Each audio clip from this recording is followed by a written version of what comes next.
So we will move along almost immediately. That's okay with all of you. Madison, Yes. tell me something about yourself. I'm a junior music education major at Georgia Southern University, Uh-huh. and Dr. Carolyn Bryan's my teacher. Yeah. Good. Well, it's nice to hear you play this afternoon. And what are you going to play? I'm going to be playing the first movement of the Tableau de Provence, Farandole de Jean-Philippe, by Paul Maurice. What can you tell me about the composer? She's one of the first female composers to compose saxophone literature. Did you hear that? Okay, good. And you said the Farandole de Jeune-Fille, Yes. but that's not what's on the program. Actually, it says Farandole di Chatoine. What is that? What language is that? French? No? Oh, I mean, You gave me the French. yeah. Farandole de Jeune-Fille is dance of the young girls. But what is Farandole di Chatoine? Is that Italian? No, it's close though. Where is Provence? You may or may not know. I'm just kind of curious. I don't know. All right, it's the southern part of France, between Spain and Italy, down in that lower area of France, where they have actually a dialect that is unique to the region. It's called Provençal. So you're going to find that every movement in this work has got two titles, except for one, which is untranslatable. You're not going to play that, so we're not even going to talk about that. This one, because she was from Provence herself, Paula Maurice, she chose to really use the Provençal dialect. And the first movement is not the farandole of the young girls. It's a sort of a pejorative term. I guess these days we would say it's pejorative. It's the farandole of the young kittens. So male chauvinists would refer to a young girl as a kitten, as a young kitten, which tells you something about the piece as you're going to play it. What's a farandole? It's a chain dance. Yeah. Linking arms and dancing around. Yeah, right. A young person's dance, although with a little bit of the good wine they have down in Provence, all kinds of people do the farandole. You're going to play just the first movement, right? Yes. Okay, go.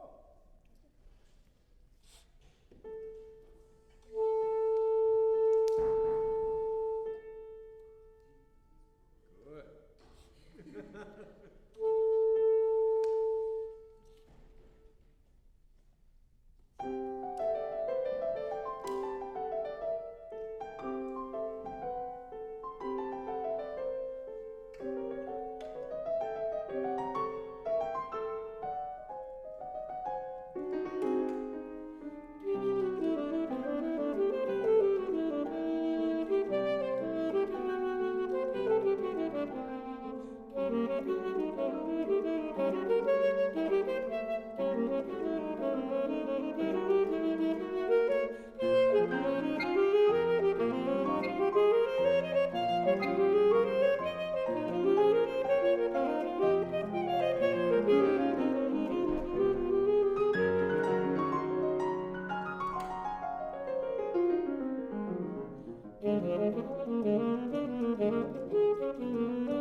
Okay.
I hear a slight squeak in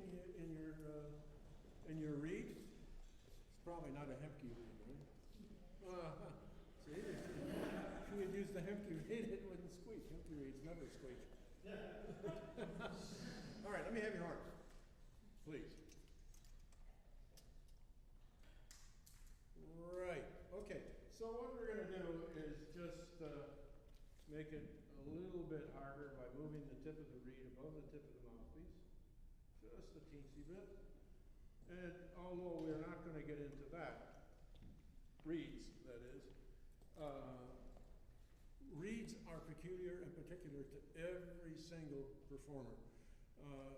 Usually right-handed people have a tendency, and I'm just usually and tendency, notice I'm covering my tracks here, to bite harder on the right side of the reed. Left-handed people usually bite harder on the left side of the reed. So almost no reed out of the box is going to be perfectly cut by the machines that cut reeds. So I always, when I try even my own reeds to be sure, I take the reed and move it a little bit to the right to put a harder part of the reed, because I'm right-handed, on the right-hand rail. Sometimes it works the opposite, but not very often.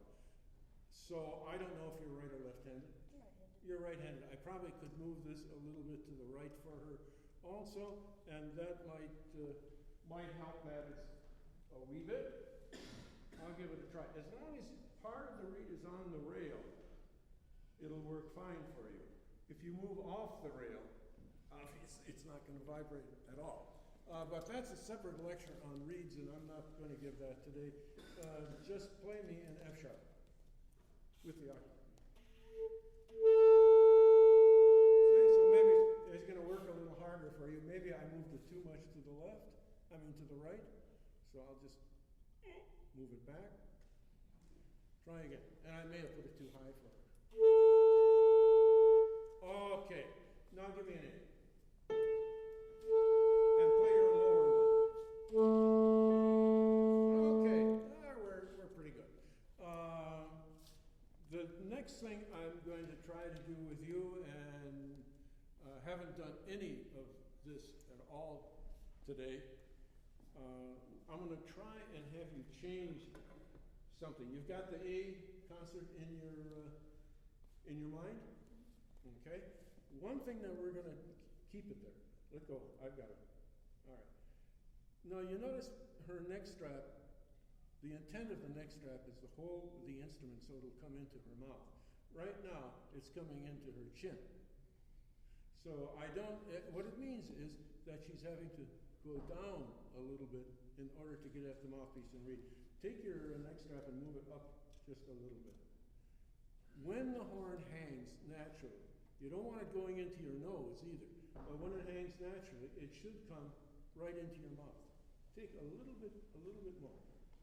I don't want it to be uncomfortable, but I do want to have the swing of your horn so it goes into your mouth. All right, got it? Okay, now if you got that A, sing it. Good. A nice ah. Now go to E.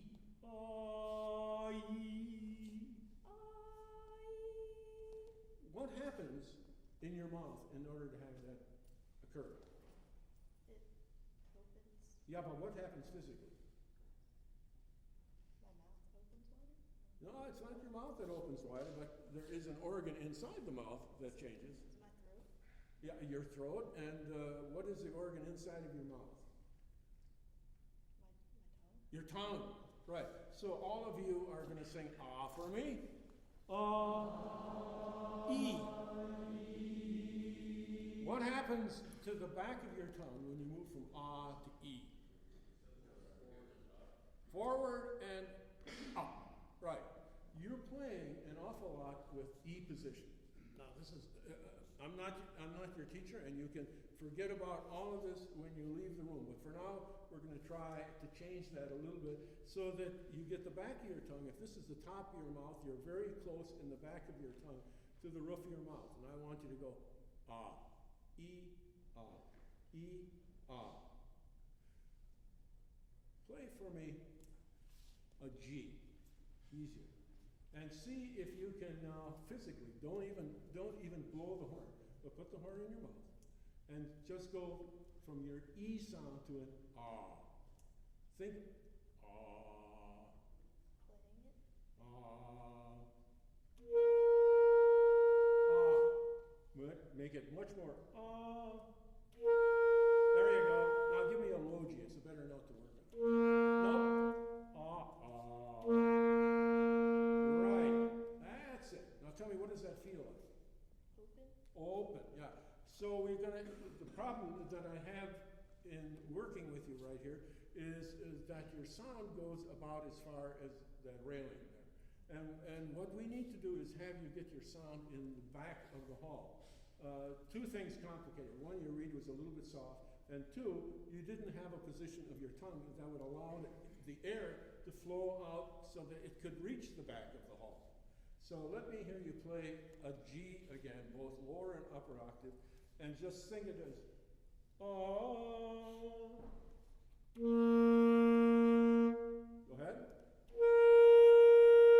All right, now do you hear any substantive difference between one position and the other? Now, you're not going to be able to do this for me right now, but why don't you try working on that with your teacher when you practice? Normally, for the range of saxophone from low B flat up to high F sharp, since most horns have got F sharp today, in fact up to G, you can go with an ah position. The tip of your tongue is going to be down, the back of your tongue is going to be down into an ah. When you get up into the altissimo, G sharp, A, and on up from there, normally your tongue will rise. There's no question about that. But to get a good sound that has some penetration, some carrying ability, you'll want to have your tongue into an opposition. Okay? Now knowing that, I'm not going to even ask you to be consistent about it, but I want you to see if you can start by having an ah. Right? You're going to slip into your old sinning ways right off the bat, and I don't doubt that at all. So don't worry about it, but at least you can start. Play the first note.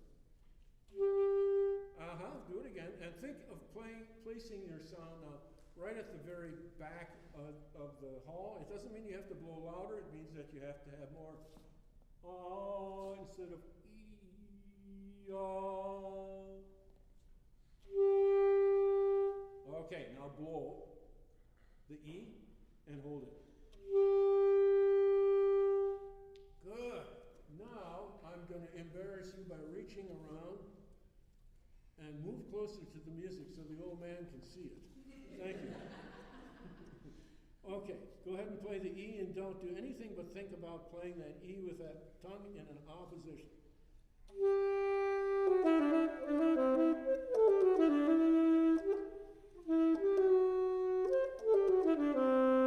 That's it. Now, I'm confined in my own technique because when I was about 65 years old, I cut my finger off, and so when I perform, I can only perform on my own saxophone, which has an extended key. This is one of the hazards of being a hobbyist who likes to work with wood. But at 65, ça fait rien, right? It doesn't make any difference at 65. I thought the heck with it. I can still make music, so when I have to do the Hemke hug, however, it's a little bit more difficult. All right. So what I wanted you to do was get the feeling that the only thing you were doing was just blowing air with an position of your tongue. I was going to take care of all of the fingering, right? So here I'll make the same kind of tactical errors because my finger simply misses the key. But play E. There you go.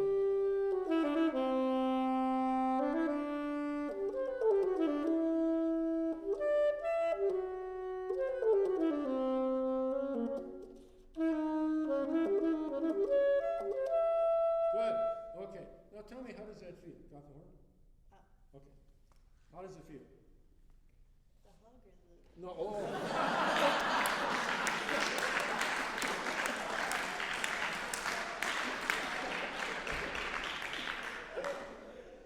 Yeah, the hug.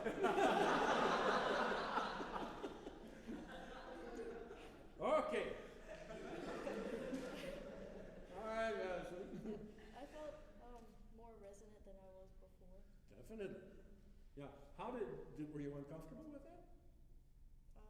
Did it feel a little bit different than what you normally do? Yeah. All right. Let me see if you can play that with just the two principles in mind. One is that the air is going to be streaming right out the horn, irregardless of what your fingers do. And number two, you're going to try as best you can to keep your tongue in an opposition. All right, just do that by yourself. Just right from the beginning. No. Give me the E with an I. Better.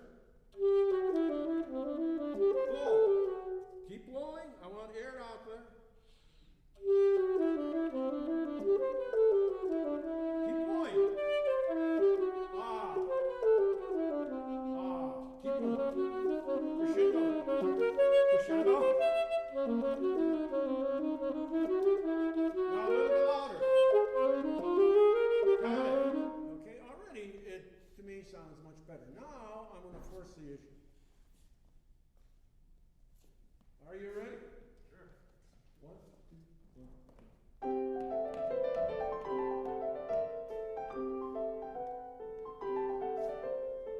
If this is going to be a dance, you got to get a tempo that you can dance to. Hey. Blow. More air. Crescendo. Keep going. Blow.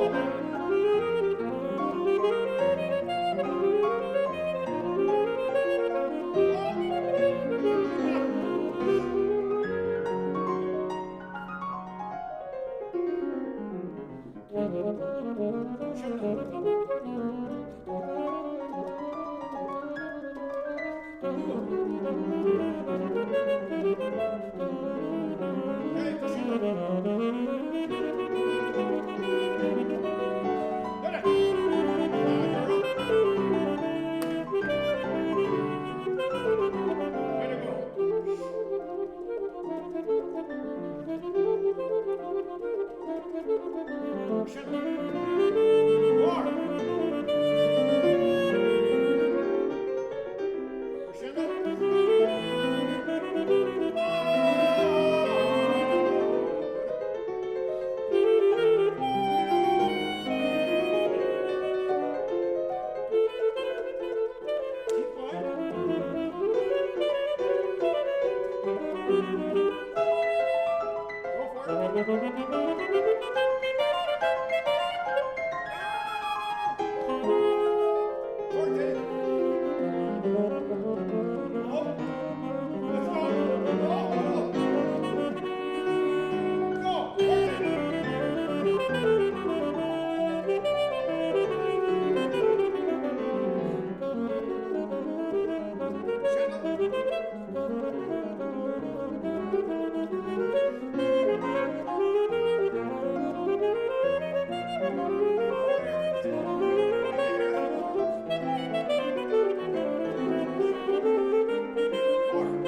Okay, now let's go in the back here. I want to practice the Hepke hug.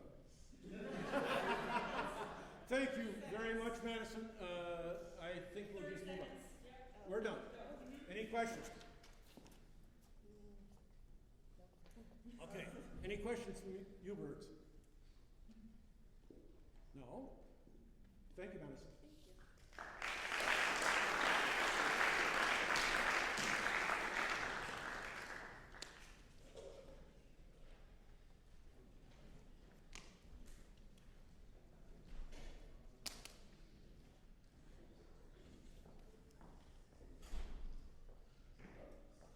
Hey, Matt, come on up. All right. No. Thought I'd offer. That was very nice. Appreciate that. Okay. Name? My name is Matt Chrisman. From? I'm a student of Connie Frigo's at UGA, What is UGA? the University of Georgia. What's the A?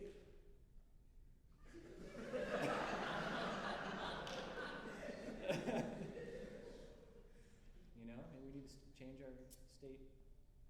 I don't know. So it's U of G A. That seems to be the case. Okay. I had thought maybe it was Canadian. The U of G, eh?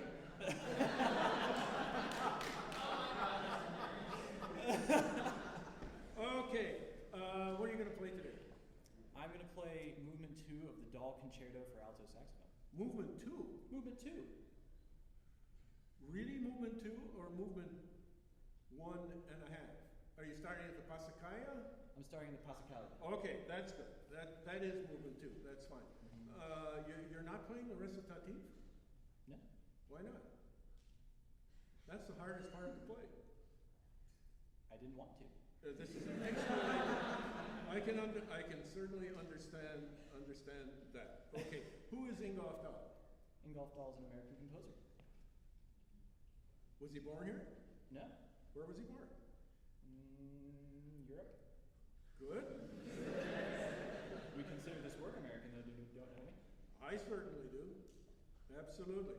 But he was born in Germany and spent his name, Dahl, is what language? Derivative of what country? Either Norwegian or Swedish. Dahl means valley in either Norwegian or Swedish. Oh. And in fact, he spoke beautiful Swedish. He spent the majority of his life in Sweden. A very interesting guy. I got to know Ingolf very, very well. And he was a funny guy. I mean, really a funny guy. Had a laugh like, one of those kind of high-pitched laugh. And loved to read Swedish mystery books, pocket mystery books in Swedish. Well, that's all very interesting, I'm sure. But let me hear the second movement, the Pasacaya. And in fact, you can't do that. You have to go before that at least 4 or 5 bars. Okay. Maybe I should have taken the score. Then I could tell you. No, it's okay. Don't need it. Right. Let's start at E. Okay. You can go ahead and tune up. By the way, when we tune up, we turn this way. Keep me on my toes. No. Keep you on your toes. All right.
I'm confused.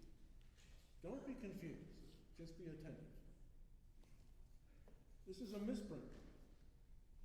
This note right here is A concert in F sharp, in spite of the fact it says that it's F natural.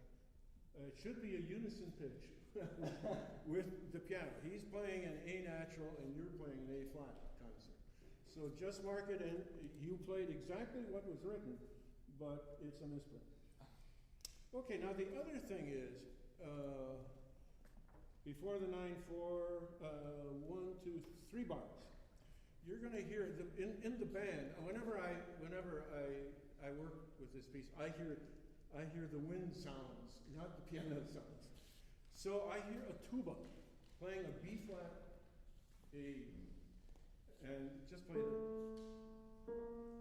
Right now, it's down there. Right. Okay. Now, what I don't want you to do is be completely confused about, and since you're going to play the Pasacaya, it's essential that you understand this. I don't want you to play the rhythm that's here. I want you to play the idea that's there. And the idea is, Peter, could you just play the 1, 2, the whole 3 bars before the adagio?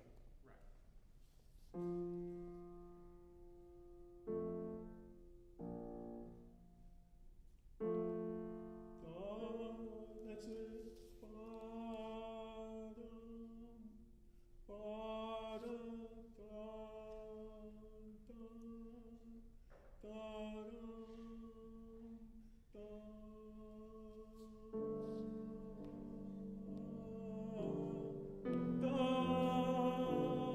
Okay, so he plays with that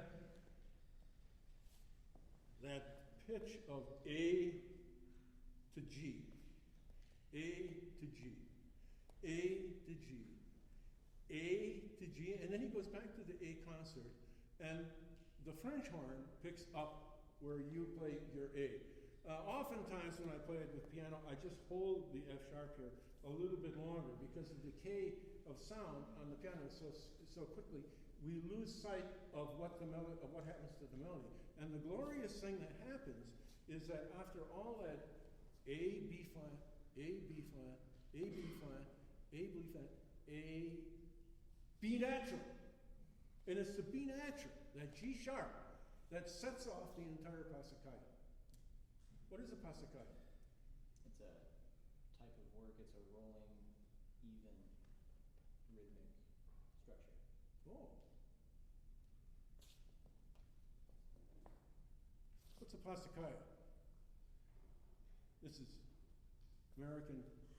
music history #1. The counterpart to that is a chaconne. So, have you heard of a chaconne? Okay, so what's the difference between a Pasacaya and a chaconne? No, I'll leave that up. It's not essential that we go into that right now. You look it up and find out what a Pasacaya is. It's not what maybe you intended it to be, but it's not what you say it is. And see if what the difference is between Pasacaya and chaconne. So, what I said is disregard the rhythm, but hear and play A, B flat, F sharp, G. Okay? Play it by yourself right now. Can you do that with a tongue instead of a hoot?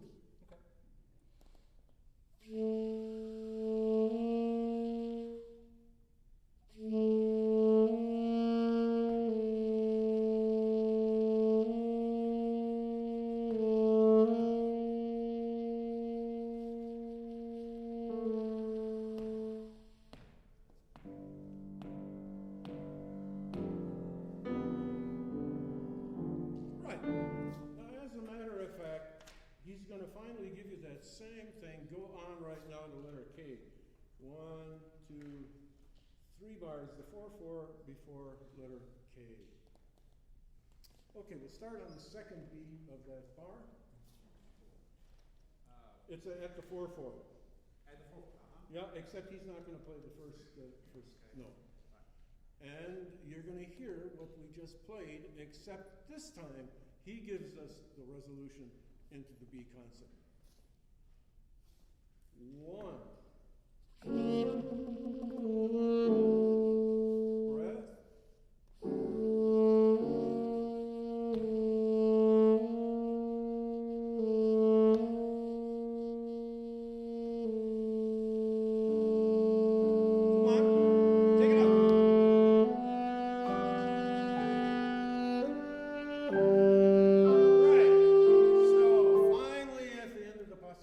he gives you the entire melody. And that's where that B concert, that G sharp, has its full meaning. It's back here that it's given to the horn to make the transition, but in the end, you're going to give the whole melody yourself. That's really a critical part. So now we know what we're doing here. I think that I will let you go 3 bars before his entrance, Peter. You don't have to play all of that. This is still part of the horn solo, but go ahead.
You took two unfortunate breaths here, but I don't want to belabor it too much.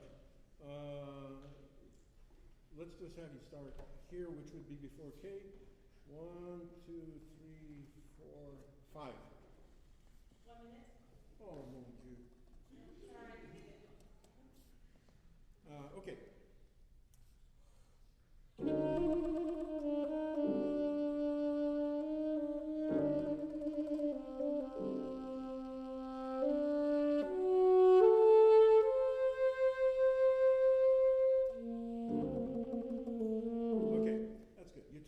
Here last time. You could take one here if you need it, but that time you made it all the way through. The other one, I won't even talk about that. But let's go back. Your altissimo was very nice, and it's obvious that you selected your reed for the altissimo. I did not. You did not. In that case, you don't have a good enough reed to play the rest of it, because it sounds. Probably not a happy read either. Would saying yes make you happier? Sure. Okay. It's not happy. See, I mean, it doesn't want to make me happy either. Okay, no, that's beside the point. With the altissimo, and who was this piece written for? Rasher. Rasher what? Sigurd Rasher. Sigurd Rasher, right. Really one of our great saxophone heritages. Sigurd, of course, had a penchant for the altissimo register. The altissimo register was used by many saxophonists before Sigurd Rascher, including the first class of saxophone taught by Adolf Sax at the conservatory. He had the kids play in the altissimo register because it's the natural acoustical property of the instrument, a conically bored instrument operating as a closed tube. But Sigurd took it upon himself to, the Lars-Erik Larsson concerto, for example, the Erland von Koch concerto, the Hindemith duo, the Dahl, the Eber, all of them have some Glazunov, even the Glazunov concerto's got a high C at the end of it. But in working, I always just about do exactly the same thing that you do. The G, E up here, I normally play that as you did down an octave. Ingolf really did not care if you used altissimo or not. Ingolf, and I asked him why and the obvious answer is, as you discern yourself, why he wrote all those altissimos and then osias underneath it. Why not just leave it as altissimo? Why leave an alternative for the performer? He said, well, it was not my intent to write all of the altissimo. I did it because the person that commissioned it, Sigurd Rascher, had asked for it.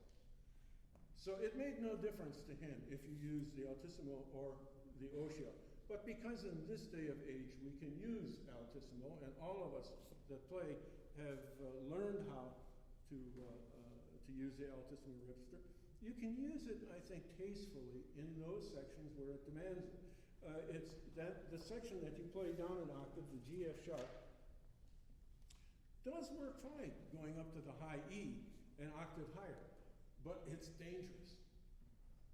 Very dangerous. You're all by yourself, and I know from experience, having done it, that there have been times when the E did not speak, and you suddenly find yourself grasping a beautiful line, trying to find out what you're going to do next. So I think you did a wise thing there. However, when you played this F sharp G here, first of all, you didn't tongue it, but now you tongued it. You didn't articulate it, I should say, except with a hoot. And the sound was not clear. When you played your altissimo, it was very clear. That's why I asked you about the reed. Play that F sharp. Okay, see, to me it's not a very clear sound at all. Why? I'm working very hard. My embouchure is tighter than I would like it to be. You're probably tired also, right? Okay. Well, take off your reed a second.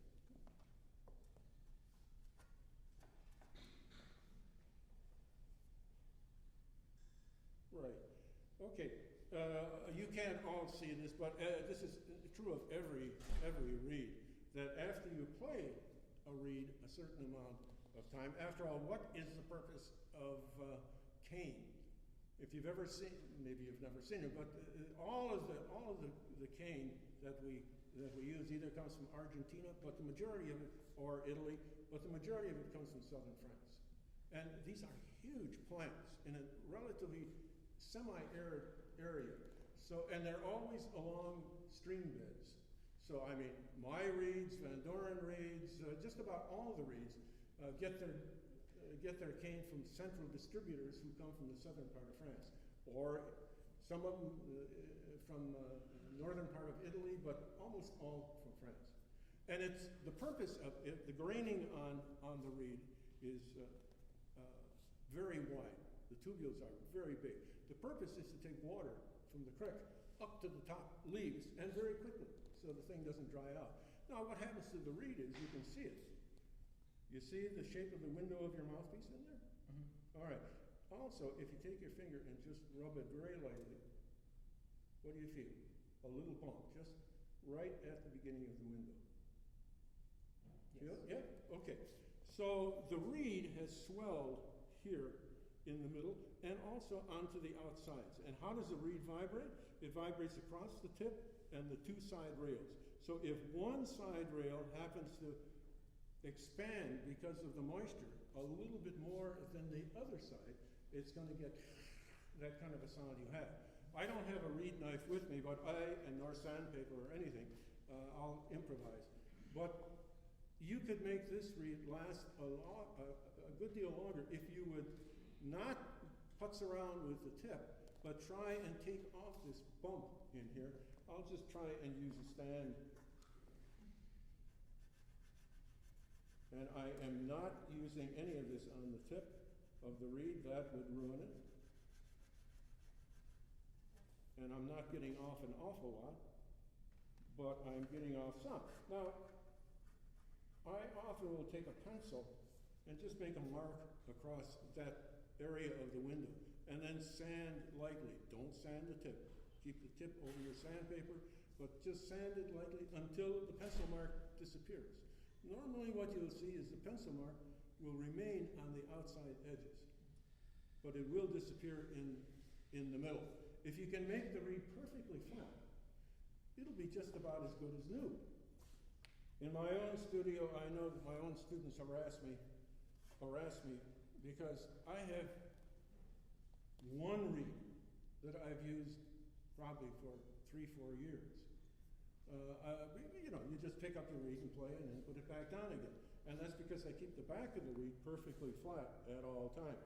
And reeds will last, although they don't always sound the best, but they will last a goodly amount of time if you keep the back of your reed flat. I'm sure somebody has got a reed knife here, but we're going to make do with this. Okay, now go ahead and try it again. Okay. It's not perfectly flat at this point, but it is flatter.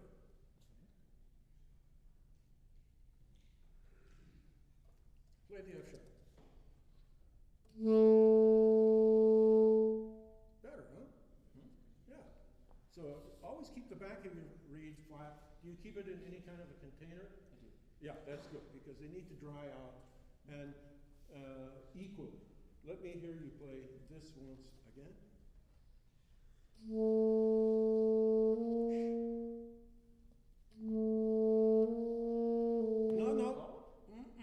Think only of A to B flat.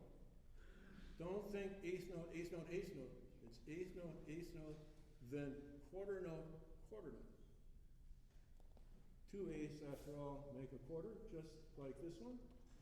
And this is an eighth tied to a 16th, so it's ba-dum. That's how I want you to think of it, as listening for the A and the B flat, or the F sharp and the G in your own mind. So let's do it again. That was a beautiful song, much better.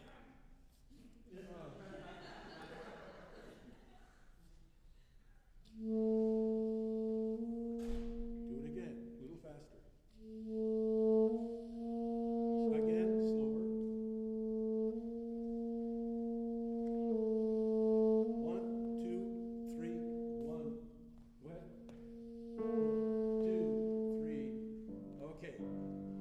the tempo was a little bit slow, you could move it along just a little bit more.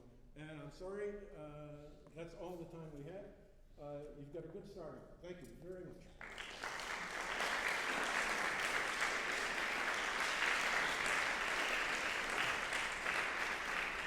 Any questions?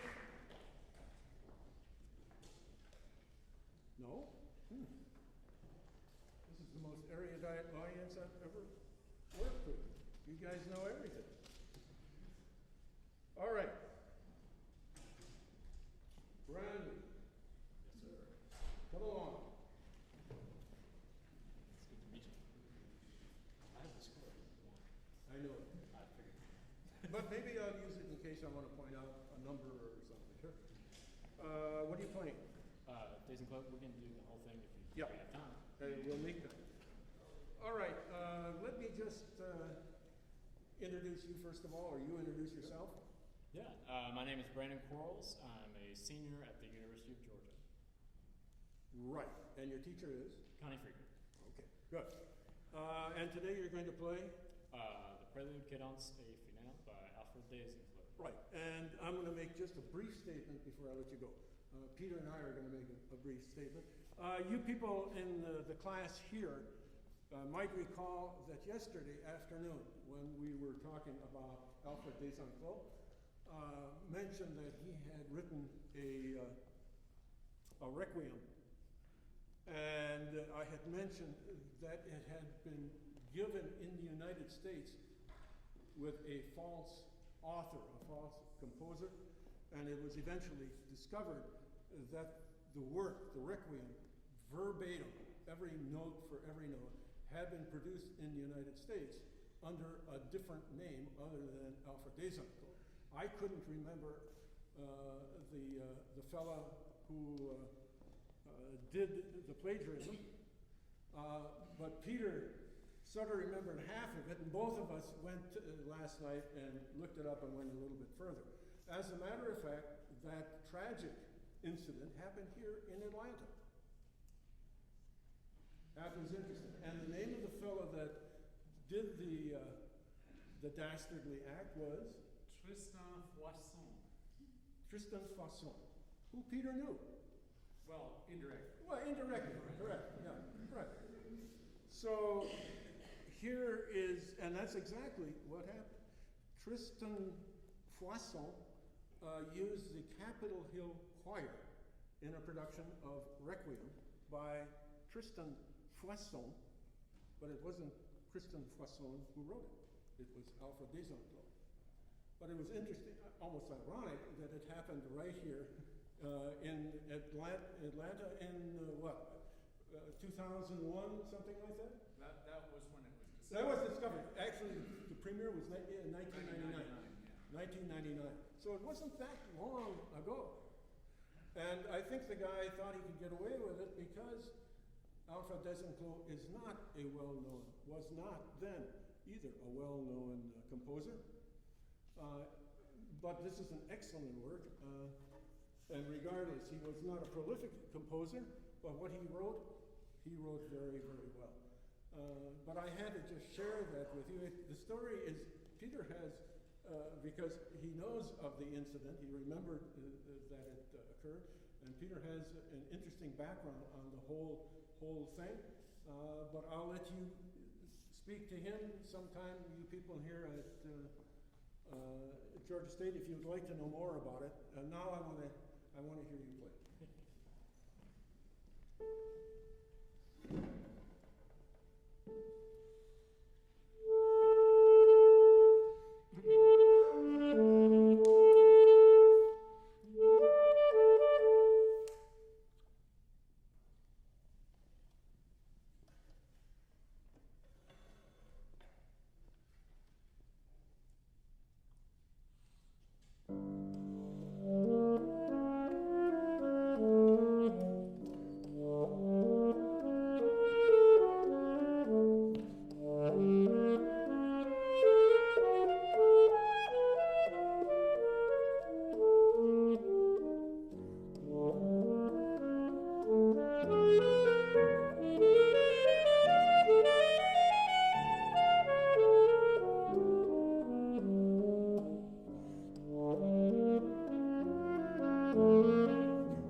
really strong piece of music.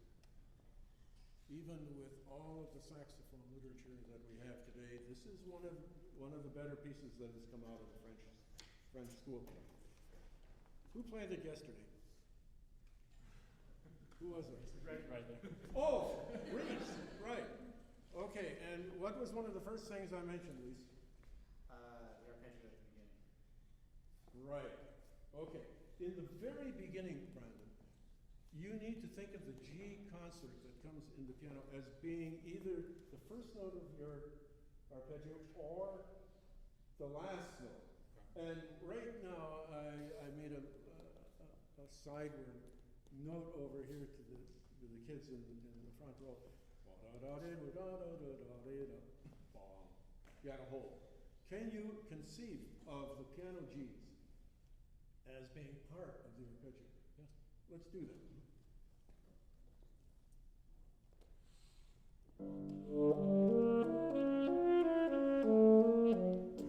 Okay, that's not bad. Now you'll notice every single time the arpeggio ends on one of these beat on da da da da, right?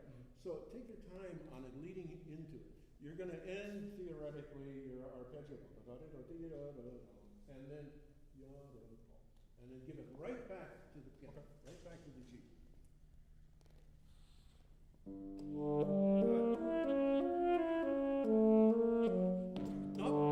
No, you still had a hold. Either hold it a little bit longer or don't rush it. But let me just hear the last notes before he plays his G.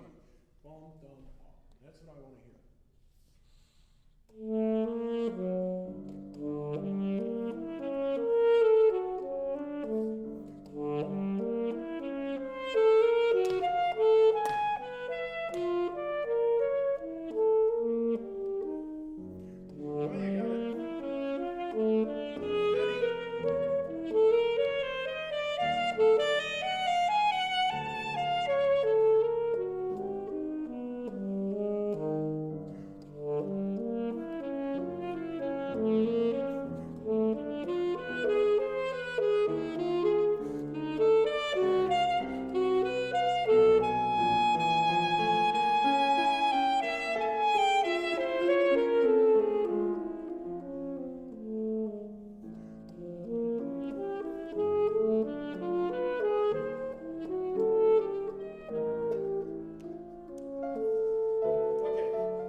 Hear all of that, but let's hear the full bar in the piano before the cadenza. And the reason I'm going to ask you to do that right here is you're waiting a little bit too long. Okay. The effect is good, but he has a chord, and again, it's going to die, and you want to make sure that you come in and be part of the sonority before he dies out completely. So just play the full bar before. That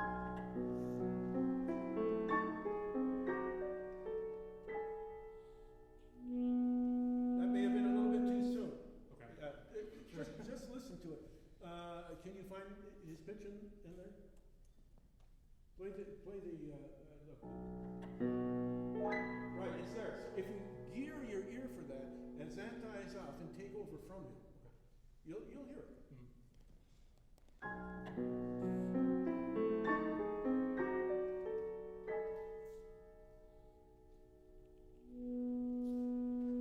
That's it, like that. That makes a very nice transition right into your cadenza. Okay, you played the cadenza fine.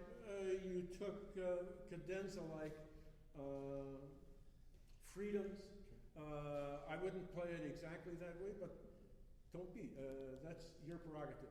The only thing I would say is there's no need necessarily here to start off so you can start it so you get right into it. Stick it from your low C sharp.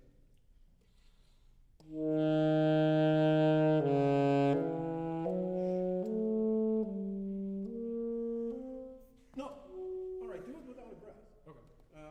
You only have to go to here. Sure. Again.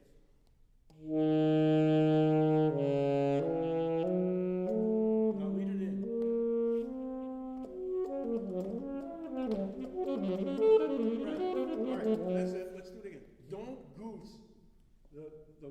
you're doing a very nice job of making us aware of the da da da da ya da da da. So that's fine, but not ya ya. Don't goose it quite so hard. So take this just like you had in the beginning. Bum bum bum. Here you go. Dee da da. 1 minute. Who is that boy? Go ahead.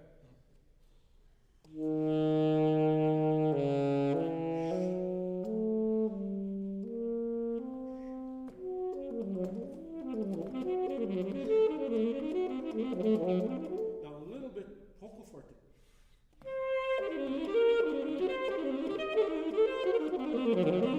Now forte.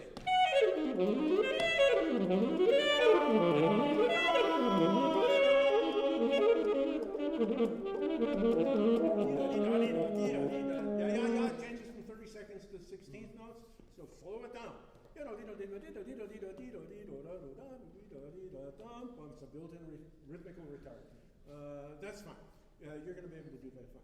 I don't like the way you play this at all. What I want you to do is play from here and think here. Just go ahead.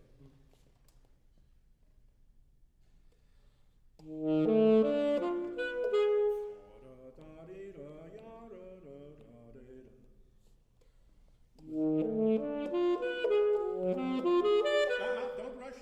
You don't have to rush. You have to crescendo, but give us a transition from the first into the cadenza. Now we're going into the finale. So that's why he wrote them in eighth notes. Okay. They're not meant to be fast. They're meant to be a suggestion of the first prelude. Okay.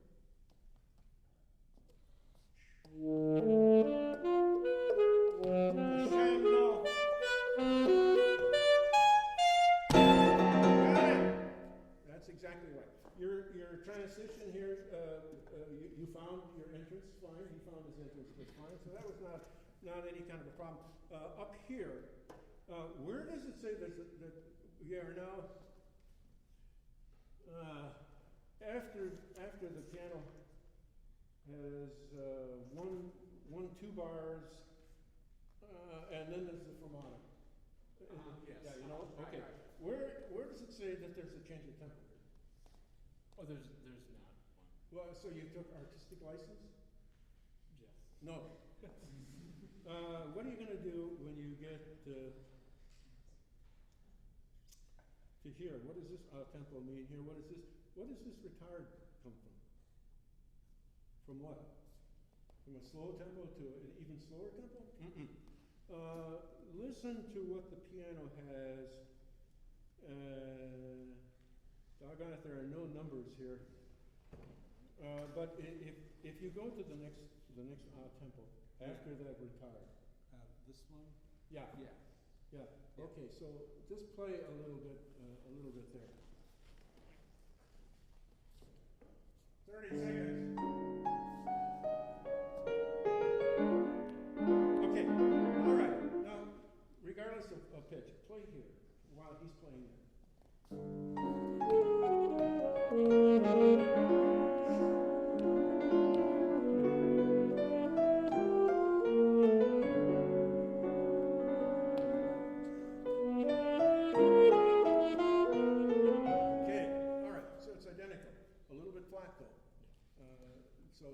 Get a little bit higher there.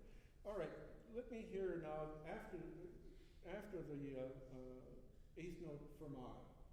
Okay, yeah. Let's go, and keep the same tempo so that we don't suddenly have ya da da dee da bum bum. You can let it sit for a second. Once more.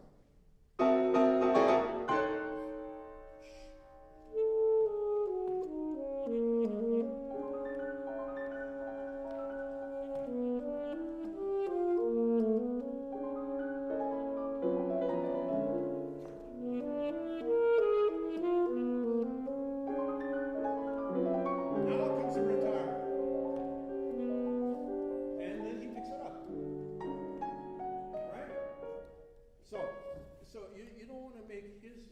can hear it sound that much different from yours. So just keep the tempo going.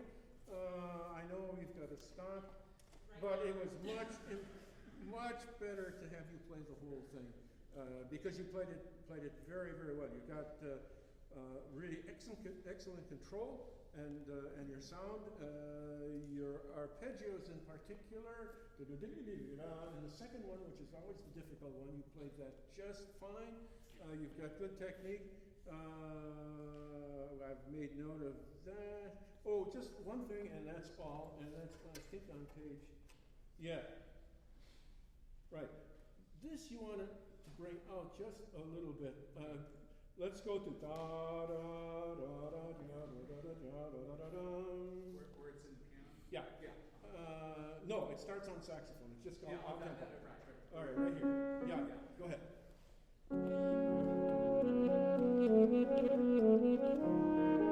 Sing it out.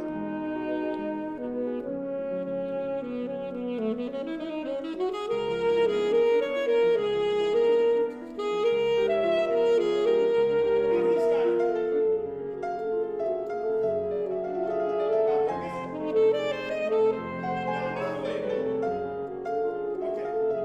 I just wanted to point out to you that little ba-da-da-da-dee-ah-dum needs to be brought out, and it brings it back again to the soul that occurs in the piano. Got it? Yes, sir.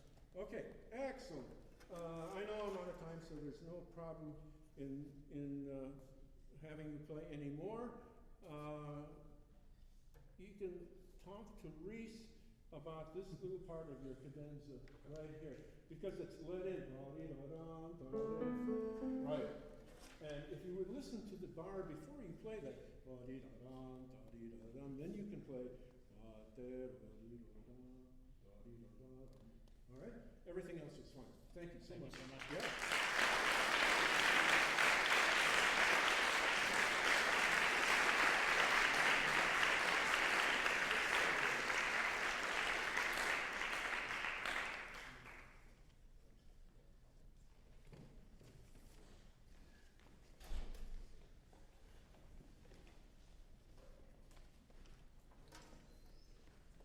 I'm sure this gets back to Yes. Trevor, tell them Tell them. your name. Oh, I'm Trevor Goody. Trevor who? Trevor Goody. From Trevor Southern, Goody from Georgia Southern University. Georgia Southern. And who's your teacher? I know, but Dr. Carolyn Brown. right. Okay, good. And today you're going to play what? Incantation and Ritual. By Dana Wilson. Who's Dana Wilson? He is a saxophonist, composer. Well, he's not a saxophone. No. He's a composer Right. that went to Eastman and got his doctorate and teaches composition at ICFA. I think that's how you say it. And where? ICFA? Ithaca. Ithaca. Not Ithaca, but Ithaca. Yeah, Ithaca, New York, right at the bottom of the Finger Lakes in New York. Good. Let's hear it. Incantation and ritual.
was this session supposed to end? I just want to make sure I can watch carefully now.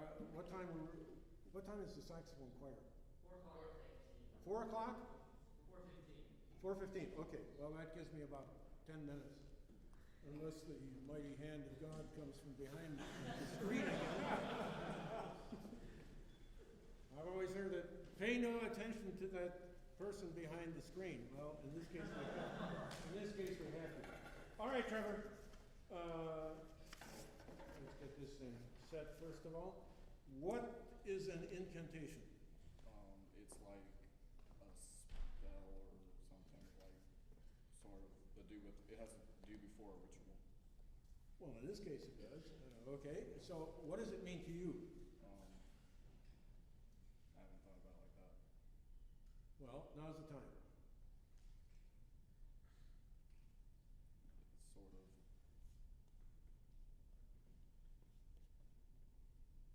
I don't know how to put it. Do you want to put in a telephone call to anybody? For help? What's an incantation? What do you think he might want to think about? Yeah. Okay, did you hear that? Yeah. Good. Anybody else? You don't all have to have the same thought. Yes. Pardon me? Mystic. I like that. Both of those. Huh? A prayer. Huh. Good. We need to find something. Because as you played it, I heard nothing. I heard the notes, but I was not convinced as to what you were trying to do with it. So, you had three or four good suggestions here. Now I'm going to ask you just to take a minute and then conceive of what an incantation is yourself. And any of the ideas that you heard will work. I like the prayer idea. Okay? Prayers are always good. Then we're going to pray. But what you're not going to do is hunch over. Yeah. You probably have been told many times that you don't play like that, right?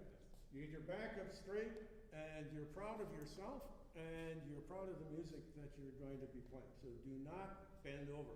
I like the way you kept the stand. That's a good place for the stand. That's a very nice thing. Let me hear your, let me hear your first note. Give me a D.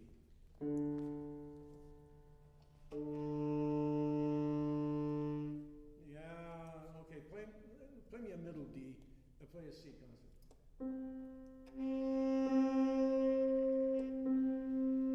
That's it. So what did you do to fix it up? Put the B key down. Yeah, but we can't do that. We don't have time for that. That's a very good solution. Pull out a little bit because overall you're a little bit sharp.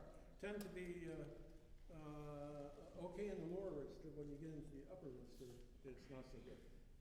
All right, so I'll just hit you in the back periodically. Play your very first note, and I want you to be prayerful and mysterious at the same time.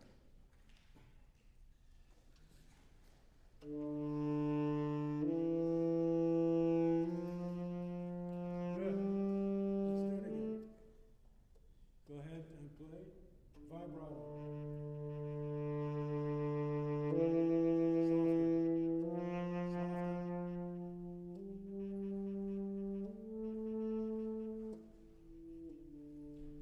Let's do it again. Just concentrate on that long line and thinking,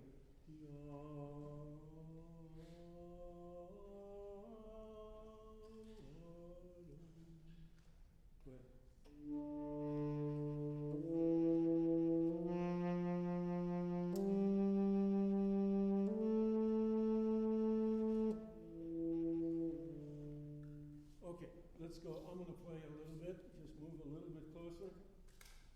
Here we go. Beginning. And you just close your eyes and think of blowing. Yeah, bomb. Once again, you came in just a little bit late. 3, 4. 1, 2, 3, 4. 1, 2, 3,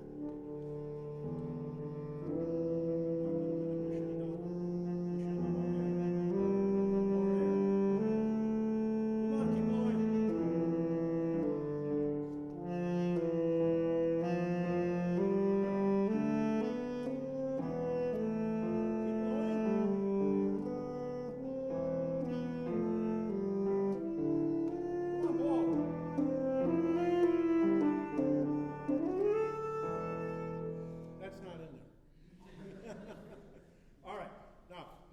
this, and I think if we can master this, the ritual is a problem all to its own. But here, I think we can do a little bit more in the time that we've got. So I need you to think that I'm playing the notes. All you're doing is putting the air in the horn. Okay, so.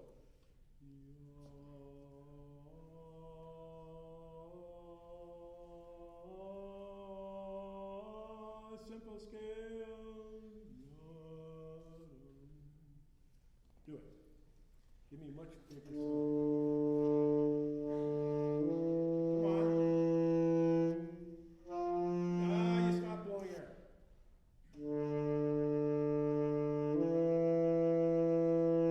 Don't count it, just feel it.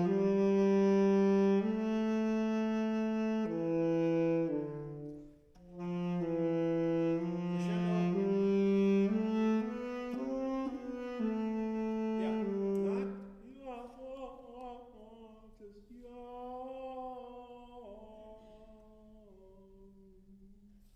right here. Yep.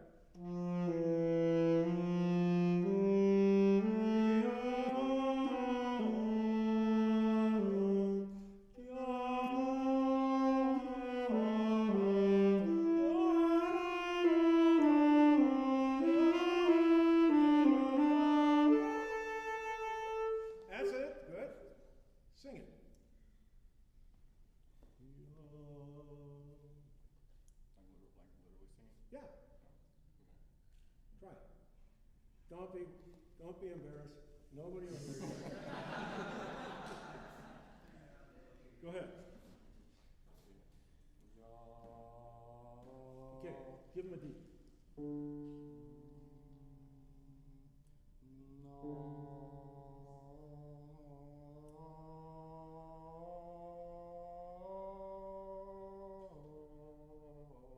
Okay, I won't put you through the agony of doing anymore, but it's a good feeling to be able to sing through those sometimes.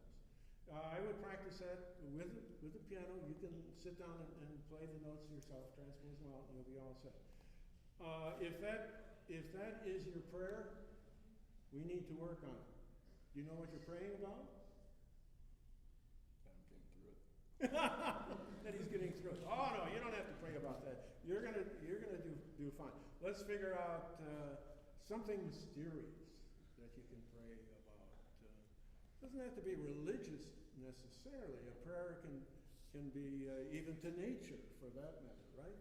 But let's think of a very gray morning, and the fog is sort of rolling in, and you're praying that breakfast will be served with good coffee so that you can wake up and enjoy the day. But you got to start off with this sort of a mystical.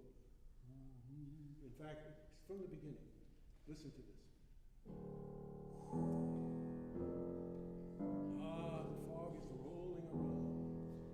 Put it in your mind. Get your mind set to it. Okay, that was very nice, Peter. You make it very once more. Just envision it. You really. It's something that I want you to do up in your mind. Can you envision an Atlanta day that's foggy? Are there such things in Atlanta? Yeah. Oh yeah? Okay, you got it.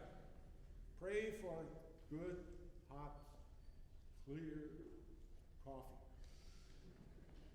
Do you drink coffee? Uh-huh. How about Coca-Cola? No. All right. What? Where does this voice come from anyway? You're supposed to be back here. All right, what do you drink? Just water. Water.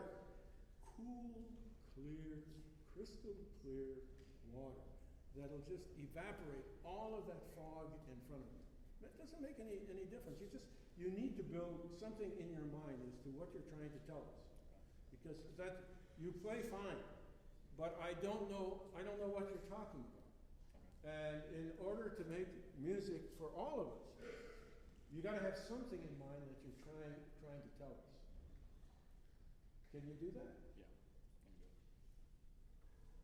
can do it.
That's enough. What the Sam hell were you thinking about? It worked! All right, did it work for you? Yeah! It makes all the difference. And they don't even have to think the same as you thought. But you did something that was different. Do you know what you did? I put my emotions into it. He put his emotions into it. What is music? But an expression of our emotional inside, which in words we can't express. In outward feelings we can't express. All of us as musicians have stories to tell, our own human lives, that we need to help us get through life ourselves. That's the great thing about making music, is that it allows us to do that. You absolutely sucked the first time you played that thing.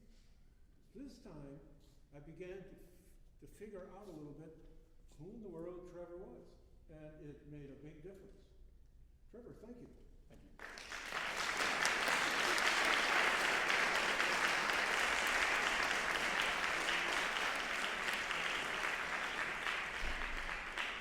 Ladies and gentlemen, I know that each of you are proud of your students, just like I am proud of my students.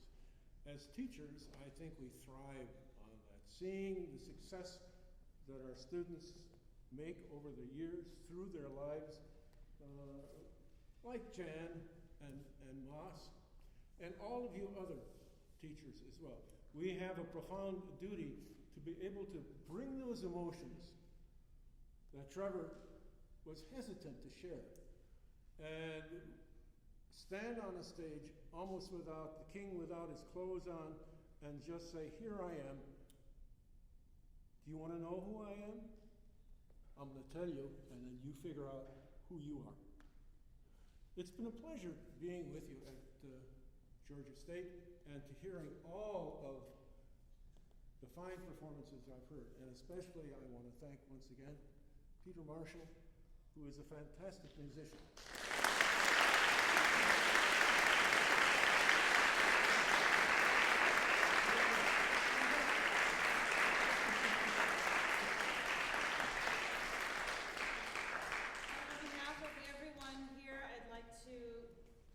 Give another round of applause to Dr. Hemke for, it is necessary for your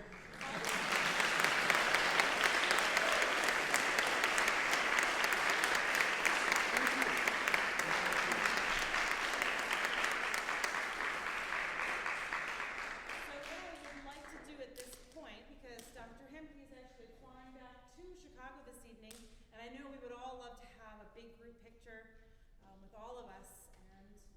As well. So if I can get the Georgia State people to, as quickly as possible, get this stage set for our saxophone choir.